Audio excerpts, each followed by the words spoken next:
Hello friends, आज हम लेकर आए हैं आपके लिए मुंशी प्रेमचंद की जीवनी। तो चलिए स्टार्ट करते हैं।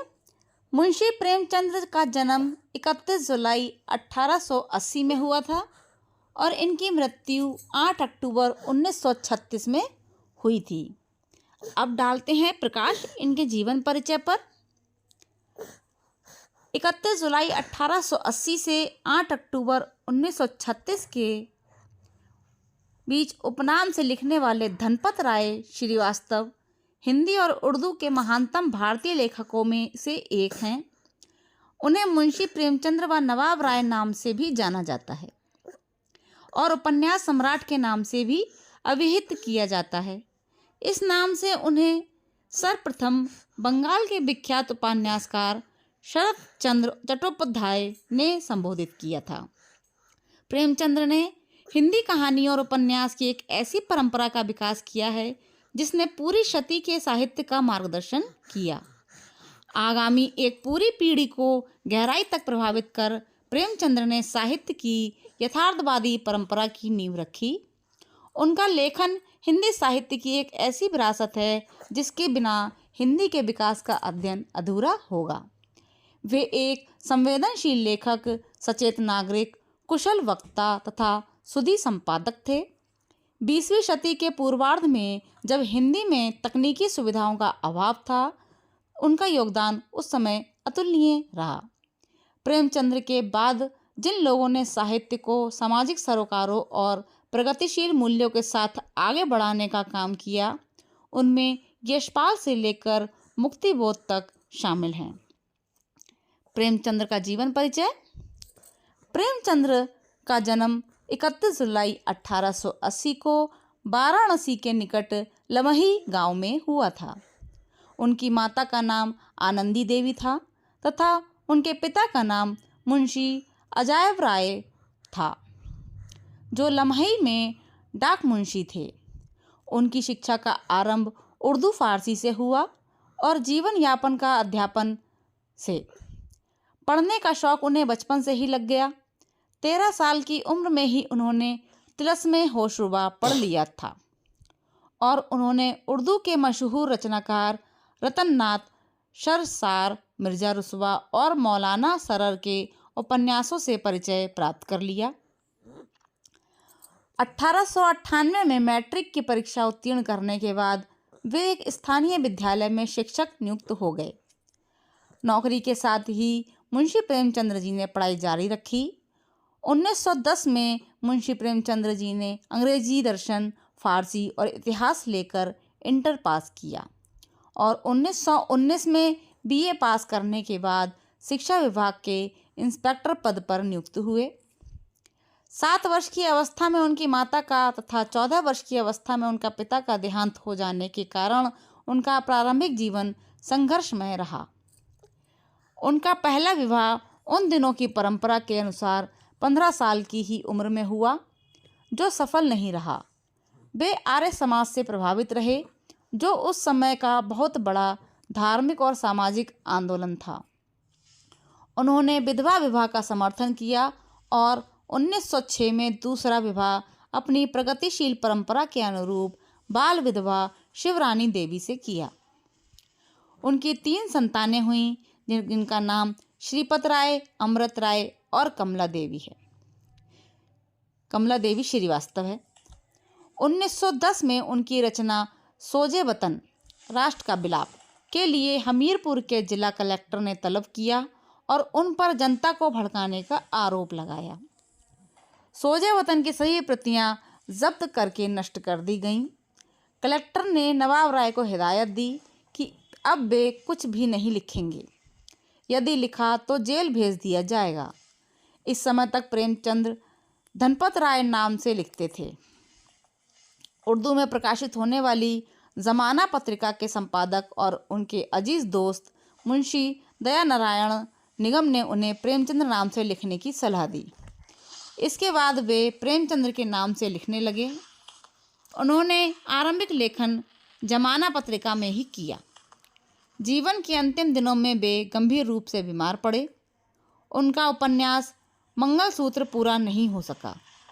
और लंबी बीमारी के बाद 8 अक्टूबर 1936 को उनका निधन हो गया। उनका अंतिम उपन्यास मंगलसूत्र उनके पुत्र अमृत ने पूरा किया। मुंशी प्रेमचंद्र जी का पारिवारिक जीवन। मुंशी प्रेमचंद्र का कुल दरिद्र कायस्थों का था, जिनके पास करीब 6 बीघे की जमीन थी और जिनका परिवार बड़ा था। प्रेमचंद्र के पितामह मुंशी गुरु सहाय लाल पटवारी थे। उनके पिता मुंशी अजायब लाल डाक मुंशी थे और उनका वेतन लगभग 25 रुपये मासिक था। उनकी माँ आनंद देवी सुंदर, सुशील और सुघड़ महिला थी। 6 महीने की बीमारी के बाद प्रेमचंद्र की माँ की मृत्यु हुई जब वे 8वीं कक्षा में पढ़ रहे थे। 2 वर्ष के बाद उनके पिता ने फिर विवाह कर लिया और उनके जीवन में विमाता का अवतरण हुआ। प्रेमचंद्र के इतिहास में विमाता के अनेक वर्णन हैं। यह स्पष्ट है कि प्रेमचंद्र के जीवन में माँ के अभाव की पूर्ति विमाता द्वारा न हो सकी थी। मुंशी प्रेमचंद्र का विवाह। जब प्रेमचंद्र 15 वर्ष के थे उनका विवाह हो गया। वह विवाह उनके सौतेले नाना ने तय किया था। उस काल के विवरण से लगता है कि लड़की ना तो देखने में सुंदर थी, ना वह स्वभाव से शीलवती थी। वह झगड़ालू भी थी। प्रेमचंद्र के कोमल मन की कल्पना भवन मानो नींव रखते रखते ही ढह गया। प्रेमचंद्र का यह पहला विवाह था। इस विवाह का टूटना आश्चर्य न था।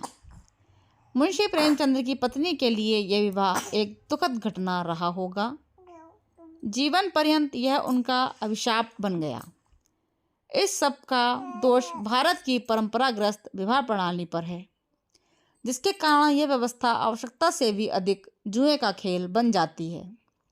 प्रेमचंद्र ने निश्चय किया कि वह अपना दूसरा विवाह किसी विधवा कन्या से करेंगे। यह निश्चय उनके उच्च विचारों और आदर्शों के ही अनुरूप था। मुंशी प्रेमचंद्र का दूसरा विवाह सन 1905 के अंतिम दिनों में मुंशी प्रेमचंद्र जी ने शिवरानी देवी से शादी करी। शिवरानी देवी बाल विधवा थीं। उनके पिता फतेहपुर के पास के इलाके में एक साहसी जमींदार थे और शिवरानी जी के पुनर्विवाह के लिए उत्सुक थे। सन 1916 के आदिम युग में ऐसे विचार मात्र की साहसिकता का अनुमान किया जा सकता है। यह कहा जा सकता है कि दूसरी शादी के पश्चात इनके जीवन में परिस्थितियां कुछ बदलीं और आय की आर्थिक तंगी कम हुई। इनके लेखन में अधिक सजगता आई। मुंशी प्रेमचंद्र की पदोन्नति हुई तथा ये स्कूलों में डिप्टी इंस्पेक्टर बना दिए गए। इसी खुशहाली के ज़माने में मुंशी प्रेमचंद्र की 5 कहानियों का संग्रह सोजे वतन प्रकाश में आया। यह संग्रह काफ़ी मशहूर हुआ।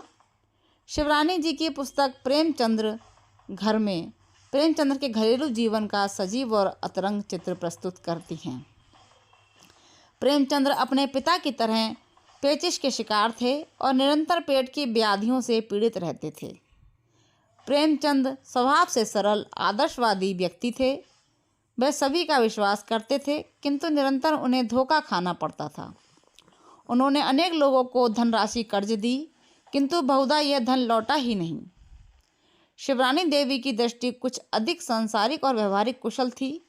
वह निरंतर प्रेमचंद्र की उदार हृदयता पर ताने कसती थी, क्योंकि अनेक बार कुपात्र ने ही इस उदारता का लाभ उठाया। मुंशी प्रेमचंद्र स्वयं संपन्न न थे और अपनी उदारता के कारण अर्थ संकट में भी फंस जाते थे। ढपोर शंख शीर्षक कहानी में प्रेमचंद्र एक कपटी साहित्यिक द्वारा अपने ठगे जाने की मार्मिक कथा कहते हैं। मुंशी प्रेमचंद्र की शिक्षा। गरीबी से लड़ते हुए मुंशी प्रेमचंद्र ने अपनी पढ़ाई मैट्रिक तक पहुंचाई। मुंशी प्रेमचंद्र जी के जीवन के आरंभ में ही इनको गांव से दूर वाराणसी पढ़ने के लिए नंगे पांव जाना पड़ता था। इसी बीच में इनका पिता का देहांत हो गया। प्रेमचंद्र को पढ़ने का शौक था। आगे चलकर यह वकील बनना चाहते थे, मगर गरीबी ने इन्हें तोड़ दिया। प्रेमचंद्र ने स्कूल आने जाने के झंझट से बचने के लिए एक वकील साहब के यहाँ ट्यूशन पकड़ लिया और उसी के घर में एक कमरा लेकर रहने लगे। इनको ट्यूशन का 5 रुपया मिलता था। ₹5 में से ₹3 घर वालों को और ₹2 से प्रेमचंद अपनी जिंदगी गाड़ी को आगे बढ़ाते रहे। प्रेमचंद्र महीना भर तंगी और अभाव का जीवन बिताते थे। इन्हीं जीवन की प्रतिकूल परिस्थितियों में प्रेमचंद्र ने मैट्रिक पास किया। उन्होंने इलाहाबाद विश्वविद्यालय से अंग्रेजी साहित्य, पर्शियन और इतिहास विषयों से स्नातक की उपाधि प्राप्त की। जो स्नातक की उपाधि थी वो द्वितीय श्रेणी में उन्होंने प्राप्त की। इंटरमीडिएट कक्षा में उन्होंने अंग्रेजी, दर्शन, फारसी और इतिहास साहित्य विषय के रूप में पढ़ा। तो फ्रेंड्स, हमने जाना मुंशी प्रेमचंद्र की जीवनी को। हमारी वीडियो आपको कैसी लगी कमेंट सेक्शन में ज़रूर बताएं। हमारे साथ अंत तक बने रहने के लिए धन्यवाद फ्रेंड्स। चैनल को लाइक, शेयर एंड सब्सक्राइब ज़रूर करें। Thank you.